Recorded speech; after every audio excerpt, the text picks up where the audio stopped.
Indonesia menghasilkan 34,8 Indonesia tercatat sebagai salah satu penghasil limbah makanan tertinggi di dunia sehingga 40,7%. Di negeri yang kaya akan keindahan alam dan keberagaman budaya, Indonesia kini menghadapi tantangan besar yaitu permasalahan sampah. Dari pesisir pantai yang indah hingga perkotaan yang padat, tumpukan sampah menjadi pemandangan yang tak terhindarkan. Metro, sebagai salah satu kota yang ada di Provinsi Lampung, juga memiliki cerita yang sama terkait permasalahan sampah. Berdasarkan data Sistem Informasi Pengolahan Sampah Nasional, jumlah sampah di Kota Metro per tahun 2022 terbanyak ditempati oleh sampah organik, yaitu sebesar 56,47%. Sampah organik ini meliputi kulit telur, bonggol, sayur, kulit buah, tulang ikan, ayam, dan sisa makanan lainnya. Nah, salah satu limbah yang memiliki potensi besar untuk didaur ulang, yakni ada limbah sisa buah-buahan. Nah, limbah sisa buah-buahan tersebut sangat banyak sekali. Salah satu cara inovatif yakni dengan membuat ekoenzim. Nah, selain sisa buah-buahan, limbah minyak jelantah itu juga merupakan masalah lingkungan yang juga signifikan. Yang dimana minyak jelantah itu yang dibuang sembarangan itu dapat mencemari air dan juga tanah. Nah, inovasi dalam pemanfaatan minyak jelantah adalah dengan mengolahnya dengan menjadi sabun. Nah, minyak jelantah yang dicampur dengan ekoenzim itu dapat menghasilkan sabun yang tidak hanya ramah lingkungan tetapi juga memiliki kelebihan dari segi daya bersih dan juga kelembutan pada kulit. Nah, jadi dalam praktikum ini menggunakan dua teori, yakni yang pertama teori fermentasi dan yang kedua adalah teori saponifikasi.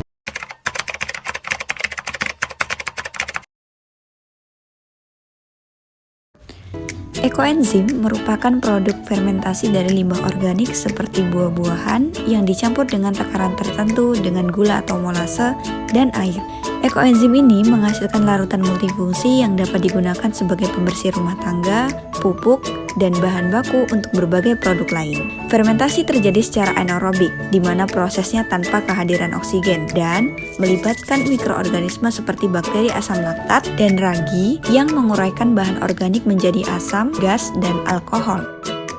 Saponifikasi sendiri adalah reaksi pembentukan sabun yang biasanya dengan bahan awal lemak dan juga basah. Nama lain dari reaksi saponifikasi itu adalah reaksi penyabunan. Dalam pengertian teknis, reaksi saponifikasi itu melibatkan basa atau NaOH yang menghidrolisis triglycerida. Selanjutnya, tujuan dari penelitian ini untuk mengembangkan produk sabun ramah lingkungan dengan memanfaatkan ekoenzim dan juga minyak jelantah. Yang kedua, yaitu untuk memperkenalkan proses fermentasi dalam proses pembuatan ekoenzim dan saponifikasi dalam pembuatan sabun minyak jelantah dan ekoenzim.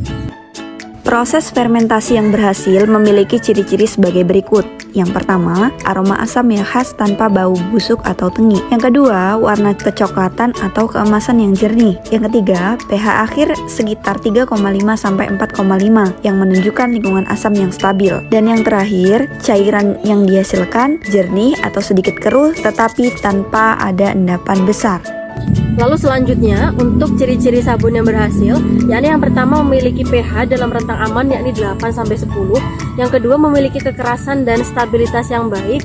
Yang ketiga yakni mengandung gliserin dalam jumlah yang cukup, lalu memiliki daya pembersih dan juga busa yang memadai serta mudah terurai secara biologis dan juga ramah lingkungan.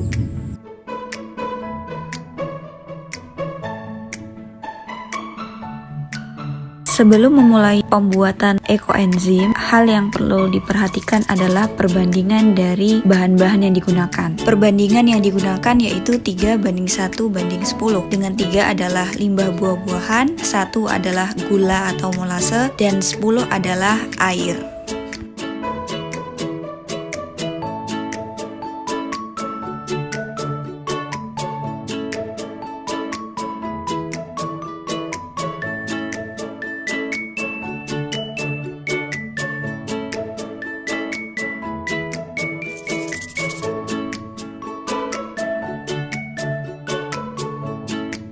Pertama, pilah kulit buah-buahan dari bagian yang busuk dan potong menjadi ukuran yang lebih kecil. Dalam proses pembuatan ekoenzim ini digunakan dua jenis limbah buah-buahan, yaitu limbah kulit jeruk dan belimbing. Tahap kedua yaitu proses penimbangan gula merah sebanyak 360 gram untuk ukuran 6 liter. Setelah ditimbang, potong gula merah kecil-kecil agar gula merah mudah larut dalam air. Masukkan air sebanyak 3600 ml. Dalam video ini, air dimasukkan secara bertahap sebanyak 6 kali dengan botol ukuran 600 ml. Selanjutnya, masukkan gula merah yang telah ditimbang dan dipotong halus ke dalam wadah fermentasi. Aduk air dan gula merah supaya lebih cepat larut. Timbang dan masukkan kulit buah-buahan yang sudah dipotong sebanyak 1080 gram. Tutup rapat wadah fermentasi dan diamkan selama 3 bulan. Untuk minggu-minggu pertama, botol harus dibuka untuk mengeluarkan gas karbon dioksida yang dihasilkan dari proses fermentasi alkohol. Berikut merupakan tahapan fermentasi dan hasilnya. Pada pertama fase lak, mikroorganisme mulai berkembang biak.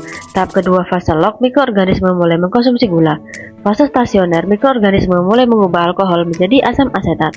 Selanjutnya, pada fase terakhir, yakni fase kematian, produk fermentasi siap digunakan dengan memiliki ciri-ciri warna sedikit gelap dan beraroma asam manis kuat.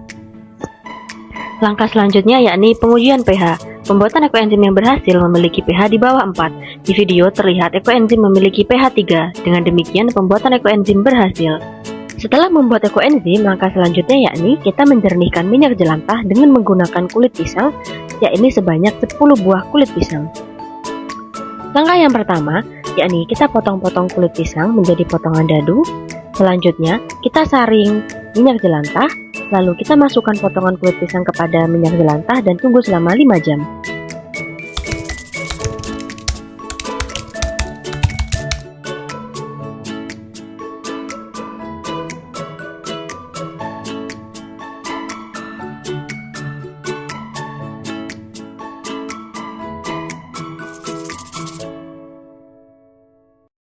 Minyak jelantah yang telah didiamkan selama 5 jam, lalu kita buang buihnya, lalu selanjutnya kita saring, dan kita menggunakan minyak jelantah yang telah disaring ini sebanyak 500 gram.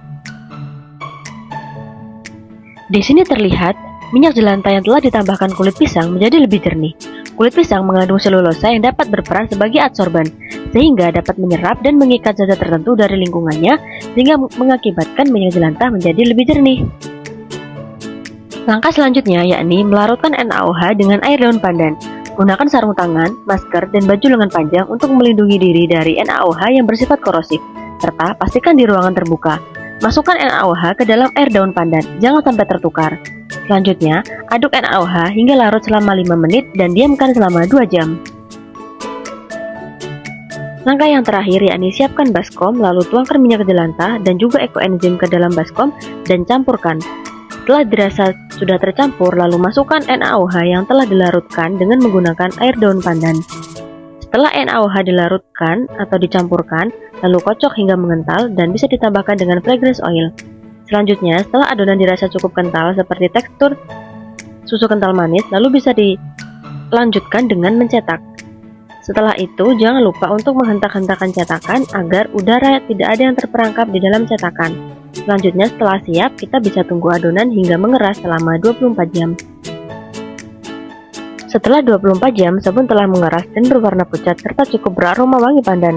Setelah 48 jam, sabun mulai lepas dari cetakan dan tekstur lebih keras dan aroma wangi yang cukup kuat.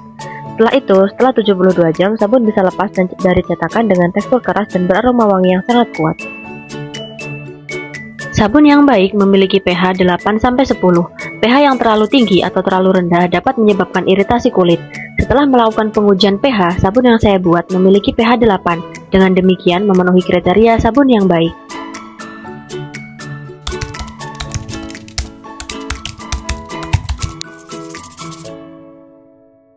Perbedaan sabun yang terlihat yakni sabun dari YouTube OSF Semarang terlihat lebih kuning dan sabun saya yang buat terlihat lebih pucat. Sabun yang kuning biasanya karena proses absorpsi sabun yang tidak terlalu optimal. Perbedaan yang kedua terlihat dari YouTube Asiera yang dimana sabun yang mereka buat berbau tengik. Hal tersebut dikarenakan sabun yang mereka buat tidak dilakukan fragrance oil atau dicampur dengan daun pandan.